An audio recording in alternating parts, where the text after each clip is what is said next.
Tutankhamen, Mystery of the Boy King. In the 1960s, a team of archaeologists took a new look at an old discovery. The tomb of a pharaoh that was first discovered in the 1920s. Inside was a coffin made of gold and precious stones. But their interest lay inside the coffin, the mummified body of Tutankhamen, the Boy King. He had ruled for only 9 years and died suddenly at the young age of 20.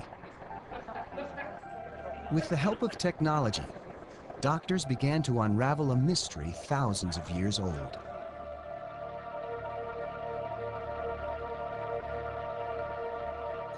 It started more than 3,000 years ago, when the young Tutankhamen, often called King Tut, lived in a palace with the pharaoh Akhenaten, whom many scholars believe to have been his father. Akhenaten had moved the capital of Egypt to the city of Tel El Amarna, leaving behind the traditional capital, Thebes. In Tel El Amarna, Akhenaten established a different religion dedicated to one Egyptian sun god, the Aten. Even the style of art seemed to change, with more depictions of family life. Artifacts from the city make it seem like a good place for a child to grow up. The warm sun and fertile fields created a bounty of food, so families could grow large without fear of hunger. Archaeologists found ancient toys like this dog, whose mouth revealed sharp teeth as it opened and closed when you pulled a lever. And there were board games, serious games that were thought to predict the future, and others that were just for fun. Suddenly, in the 17th year of his reign, Akhenaten died.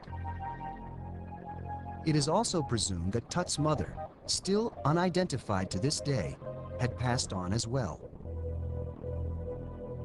A little-known pharaoh named Smenkhare took power after Akhenaten's death, but ruled for only a short time before Egypt was left again without a ruler. Little Tut, only 11 years old, was sent away from the city of Tel El Amarna, back to Thebes. There, in a new city, surrounded by people he didn't know, he married his 11-year-old half-sister, Ankhesenamen. Young Tut became pharaoh of Egypt, and Ankhesenamen, his half-sister, became the new queen.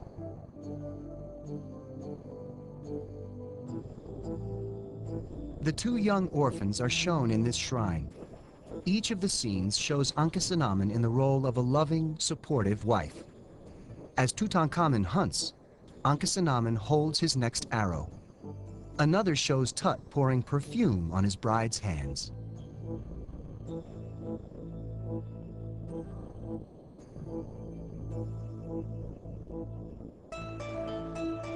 They even had an artist create a special lamp which held a secret. The alabaster vessel has nothing painted on the outside or the inside, but when it is lit, the young couple appears.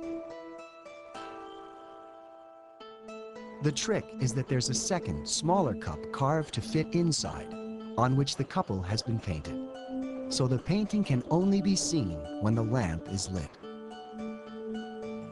Magic toys must have been a welcome relief for the young boy king, for all was not well in the court of Tut. Shortly after Tutankhamen became pharaoh, a man who had served his father, named Ai, became the vizier or prime minister of Egypt.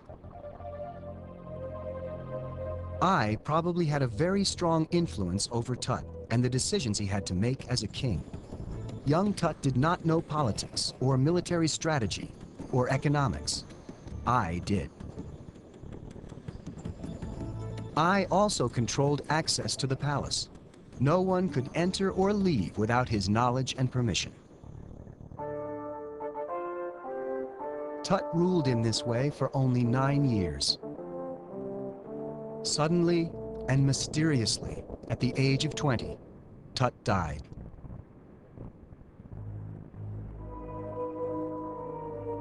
His body was mummified, taken across the Nile River to the Valley of the Kings, and there he was buried with the other pharaohs of Egypt.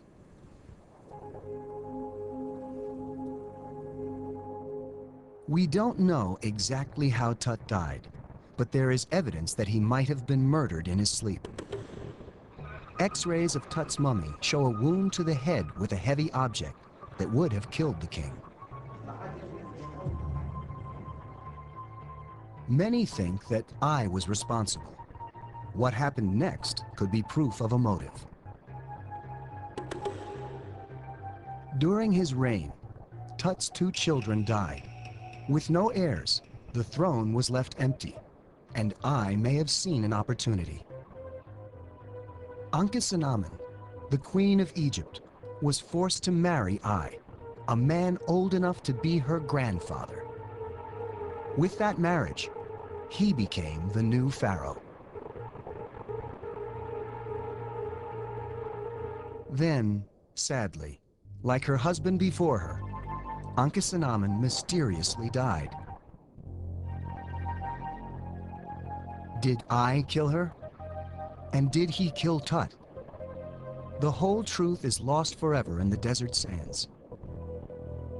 I himself died only 3 years after he became pharaoh, and today he's hardly remembered.